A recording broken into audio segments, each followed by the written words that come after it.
की पहले से ही 3 बेटियां थी और एक बार फिर वो माँ बनने वाली थी। इस बार उसकी कोख में जुड़वा बच्चे थे। माला का पति सुरेश एक कारखाने में काम करता था। इसके अलावा परिवार में उसकी सास भी थी, जो हर वक्त माला को बस एक ही ताना देती रहती थी। ओ करम चली, कहाँ मर गई? पोता तो दे नहीं सकी, कम से कम पेट भर खाना तो दे दे। कब से कटोरी खाली पड़ी है, सब्जी लेकर क्यों नहीं आती? वो माँ जी, सब्जी तो खत्म हो गई। क्या? अरे नास बेटी, तुझसे कितनी बार कहा है, पहले मेरे बेटे को और मुझे खाना खिलाए कर, उसके बाद इन मनहूसनियों को। माँ जी, तीनों बच्चों ने कल से कुछ नहीं खाया था, इसीलिए आज मैंने उन्हें पहले खिला दिया। अब मैं अभी अचार लेकर आती हूँ, आप लोग उससे खा लो। हाँ हाँ, हम तो अचार खाने के लिए ही हैं। देख रहा है सुरेश, क्या हालत हो गई है हमारी। तुझे कितनी बार समझाया मैंने कि छोड़ दे इस मनहूस को, ये हम पर बस बोझ बढ़ाने को ही आई है। हाँ माँ, सब देख रहा हूँ और समझ भी रहा हूँ, पर इसे शायद समझ नहीं आ रहा कि अगर इस बार भी लड़का पैदा नहीं हुआ तो इसकी और इसकी लड़कियों की खैर नहीं। ऐसा लगभग हर रोज ही होता था। मसला चाहे कोई भी हो, बात यहीं आकर खत्म होती थी कि माला अब तक बेटा पैदा नहीं कर सकी। सुरेश की कमाई कम थी, ये कोई नहीं कहता था। उल्टा घर की गरीबी के लिए माला और उसकी बेटियों को ही जिम्मेदार ठहराया जाता था। माला भी मजबूर थी, ना तो वो पढ़ी लिखी थी और ना ही घर में उसकी कोई सुनता था। वो तो बस इस उम्मीद में जी रही थी कि शायद इस बार उसे बेटा पैदा हो जाए और उसके परिवार का रवैया भी बदल जाए, लेकिन ऐसा हुआ नहीं। माला के जुड़वा बच्चों में एक बेटा था और एक बेटी। सुन सुरेश, एक काम कर, इस मनहूस को अभी के अभी कहीं फेंक कर आ जा। मुझे पोता चाहिए था, वो मिल गया, बस अब इसके अलावा मुझे और कोई बोझ नहीं चाहिए। सुरेश अपनी माँ की बात मान गया। वो अपनी नवजात बच्ची को लेकर जा ही रहा था कि तभी माला ने उसे रोकते हुए कहा, नहीं, ऐसा मत कीजिए, भगवान से डरिए, ये आपकी बच्ची है, आपका खून है ये। तू चुप कर, तुझे तो कुछ करना नहीं है, इसका खर्चा पानी तो मुझे ही झेलना होगा ना। पहले से ही ये 3 लड़कियां जन के तूने क्या कम आफत डाल रखी है जो अब इसे भी मेरे सिर पर मरना चाहती है।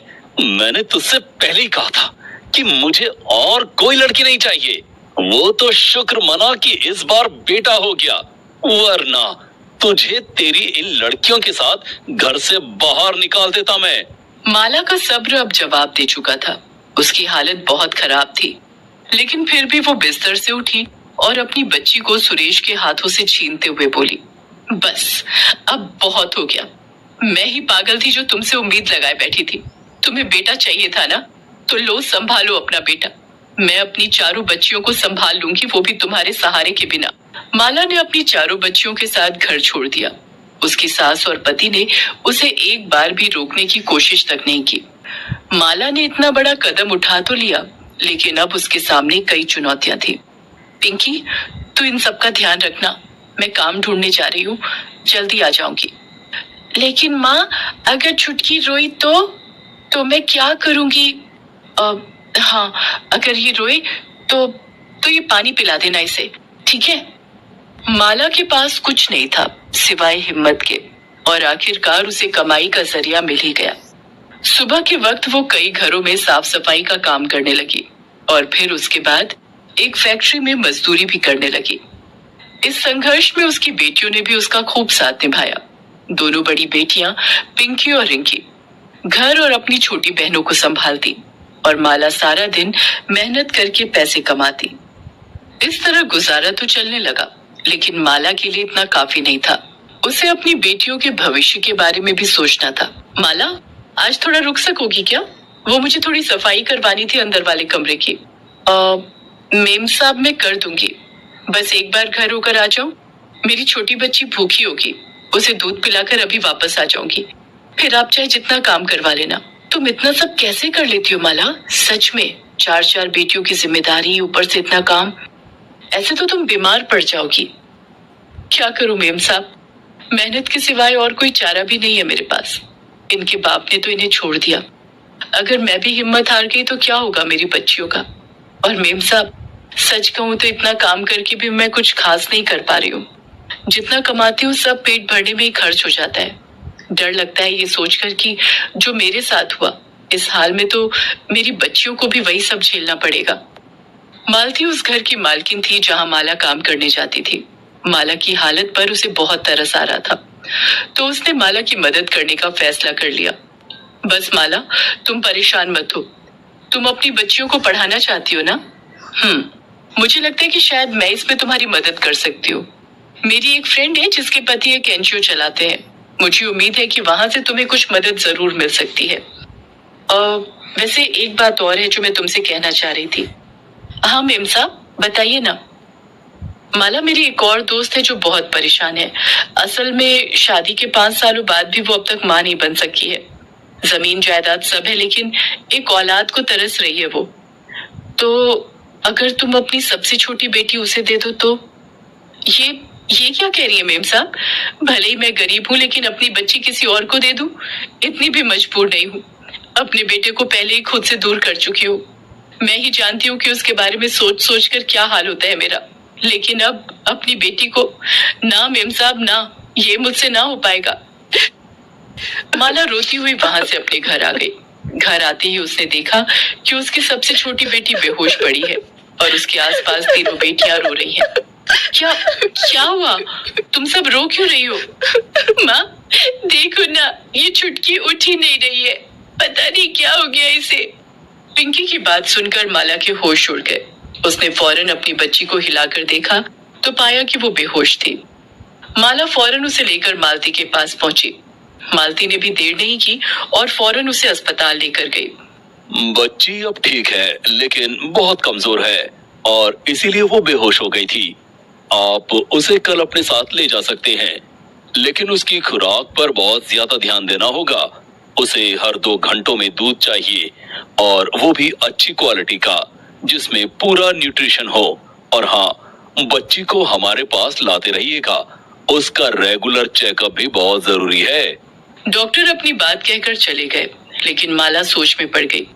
उसकी माली हालत ऐसी नहीं थी कि वो अपनी बच्ची का उतने अच्छे से ख्याल रखे जैसे कि डॉक्टर ने कहा था। जब उसे कोई रास्ता नहीं सूझा तो अपने कलेजे पर पत्थर रखकर उसने मालती से कहा, मेम साहब, आप अपनी दोस्त से पूछिए, मेरी बच्ची की हालत भी बता दीजिए। अगर फिर भी वो उसे लेना चाहे तो।